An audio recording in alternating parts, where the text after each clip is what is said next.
சேலத்தில் தாவேக தலைவர் விஜய் இந்த மாத இறுதி அல்லது புத்தாண்டிற்கு பிறகு மக்கள் சந்திப்பு நடத்த திட்டமிட்டுள்ளதாக தகவல் வெளியாகியுள்ளது. சீலநாயக்கன்பட்டி, நேதாஜி மைதானம், கோட்டை மைதானம் ஆகிய 3 இடங்களில் ஒன்றில் அனுமதி வழங்க காவல்துறையிடம் கோரிக்கை விடுத்துள்ளதாக கூறப்படும் நிலையில், சேலம் சீலநாயக்கன்பட்டி பைபாஸ் அருகே உள்ள மைதானத்தை அக்கட்சியின் பொதுச் செயலாளர் ஆனந்த் மற்றும் சேலம் மத்திய மாவட்ட செயலாளர் தமிழன் பார்த்திபன் உள்ளிட்ட நிர்வாகிகள் பார்வையிட்டனர்.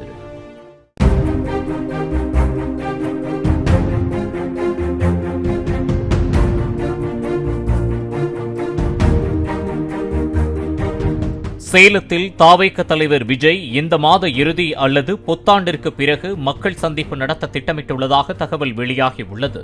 சீலநாயக்கன்பட்டி, நேதாஜி மைதானம், கோட்டை மைதானம் ஆகிய 3 இடங்களில் ஒன்றில் அனுமதி வழங்க காவல்துறையிடம் கோரிக்கை விடுத்துள்ளதாக கூறப்படும் நிலையில், சேலம் சீலநாயக்கன்பட்டி பைபாஸ் அருகே உள்ள மைதானத்தை அக்கட்சியின் பொதுச் செயலாளர் ஆனந்த் மற்றும் சேலம் மத்திய மாவட்ட செயலாளர் தமிழன் பார்த்திபன் உள்ளிட்ட நிர்வாகிகள் பார்வையிட்டனர். பிளே ஸ்டோர் மற்றும் ஆப் ஸ்டோரில் இருந்து பாலிமர் செயலியை QR கோடு மூலம் பதிவிறக்கம் செய்யுங்கள். செய்திகளை உடனுக்குடன் பெறுங்கள்.